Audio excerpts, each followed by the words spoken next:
আমি তখন ছাত্রদের ভাইস প্রেসিডেন্ট ছিলাম। তো সভা চলাকালীন একটি পর্যায়ে আমার তৎকালীন সভাপতি তিনি তার একটি কাজে চলে দেন এবং পরবর্তী সময়টিতে আমি সভায় সভাপতিত্ব করতে থাকি। এবং ওই সভায় আমি বলেছিলাম এরশাদের উদ্দেশ্যে,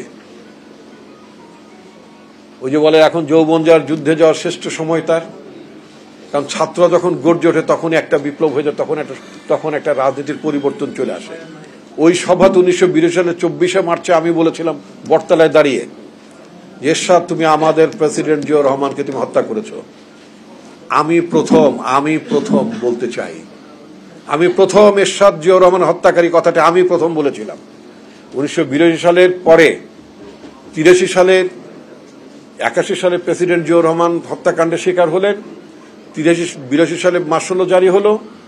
83 সালের পয়লা জানুয়ারিতে এরশাদ একজন সামরিক শাসক ক্ষমতায় বসে, দুর্দণ্ড প্রতাপশালী সামরিক শাসক, তিনি ক্ষমতায় বসে আছেন।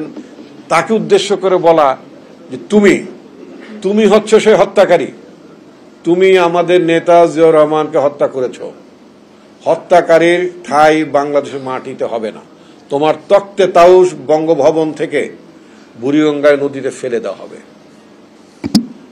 বক্তৃতার গভীরতা আমি বলেছি বটে, কিন্তু অনুধাবন হয়তো করতে পারি এর ঝাল কত হবে। তো পরবর্তীতে তো ডিজিএফআই আমারে খোঁজাখুঁজি করতো, মানে এখন যে গুমঠুমের কথা শোনেন, তখন হয়তো গুম হতো না, তবে একটা প্রচন্ড ধরনের ওই মানে ছেলে ঠেলে নিয়ে একটা মানে ব্যাপক ধরনের একটা প্যাদানি ঠ্যাদানির ব্যবস্থা ছিল তখনও।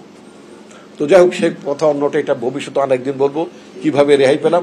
এবং সেই রেহাইটাও পেলাম আমার নেত্রী বেগম খালেদা জিয়ার হস্তক্ষেপের মধ্য দিয়ে। তখন ম্যাডাম রাজনীতি করতেন না। আমি তার বাসায় গেলাম। এখনকার তো টেলিভিশনের যুগ না, কে চিনে আমাকে? আম পাবলিকের মতো শাহবাগ থেকে একটা ওই যে মানে হলুদ এবং নীল রঙের যে আপনার কি বেবি ট্যাক্সি না, ওইটাকে বলা হয় আপনার মিনি বাস, ক্যান্টনমেন্টের বালুরঘাটে যেত। তো বালুরঘাট অভিমুখে একটা ওই ধরনের একটা মিনি বাসে উঠলাম, আদমজি ক্যান্টনমেন্টের সামনে নামলাম। এর আগ পর্যন্ত কখনো প্রেসিডেন্ট জিয়াউর রহমানের বাসায় যাইনি। খুব সাহস করে গেলাম। যাওয়ার পরে ওই বাসায় গেলাম, তখনও মিলিটারিরা ম্যাডামের বাসা পাহারা দিচ্ছেন এবং মোটামুটি আপনাকে চেনেন? তাই আমি বললাম যে চেনেন না, বলেন ঢাকা বিশ্ববিদ্যালয়ের ছাত্র আসে। খুব কনফিডেন্স ছিল আমার। কি নাম বলবো আপনার? আমি ভয় আমার পুরো নাম বললাম না, কারণ এমনি তো আমার খুঁজতেছে, আমার অবস্থা খারাপ করেছেন, এখন তো আমারেও ধরবে। তো যাই হোক, মোটামুটি যেহেতু চেহারা চিনে না, তো গেলাম, ভেতরে গেলাম। এই জীবনে প্রথম গেলাম ওনার বাসায়। তো উনি আসলেন, ওই বাবুল ম্যাডাম আমার কিছু কথা আছে বলে তাকে খাও।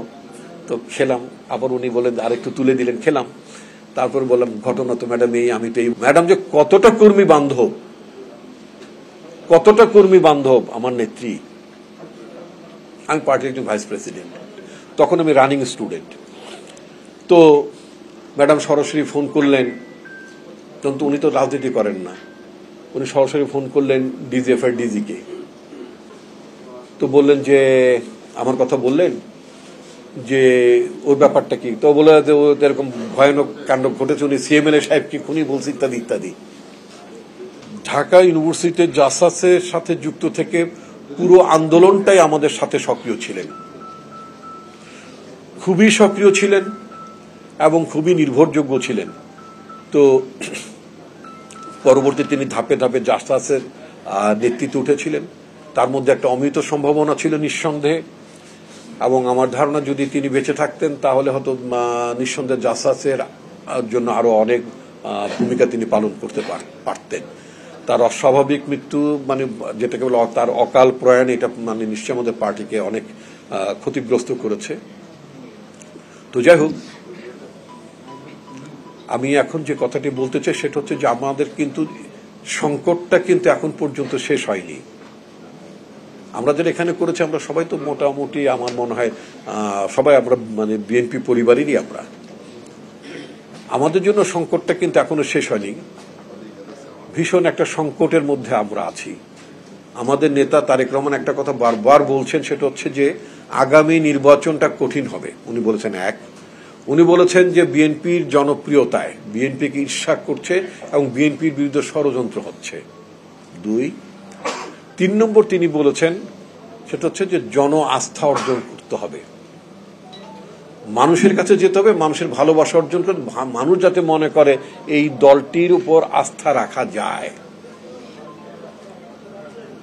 তো সেটার জন্য তো কাজ করতে হবে। আরেকটা কথা তারেক রহমান প্রায় বলেন, যারা ডিভিশনাল মিটিংগুলোতে যারা ছিলেন, ৩১ দফা কর্মসূচি ডিসেমিনেশনে যারা ছিলেন, তাদের যদি কেউ থেকে থাকেন তাদের জানার কথা।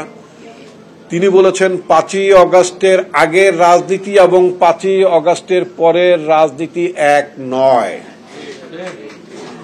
কারণ ৫ই অগস্টের মধ্য দিয়ে, অর্থাৎ গণ অভ্যুত্থান পরবর্তী একটা প্রেক্ষাপট তৈরি হয়েছে, গণ অভ্যুত্থানের পূর্বের একটা প্রেক্ষাপট, পরের আরেকটি প্রেক্ষাপট। যদি এইভাবে বলি, একজন মা যখন সন্তান সম্ভব থাকেন, সন্তান জন্মদানের পরে তিনি পুরোপুরি মাতৃত্বের স্বাদ গ্রহণ করেন, তখন তার জীবনযাপন, শারীরিক গঠন সমস্ত কিছুর মধ্যে একটা পরিবর্তন হয়। বাংলাদেশ একটা অনিবার্যভাবে গণ অভ্যুত্থানের পরিস্থিতি মোকাবেলা করেছে।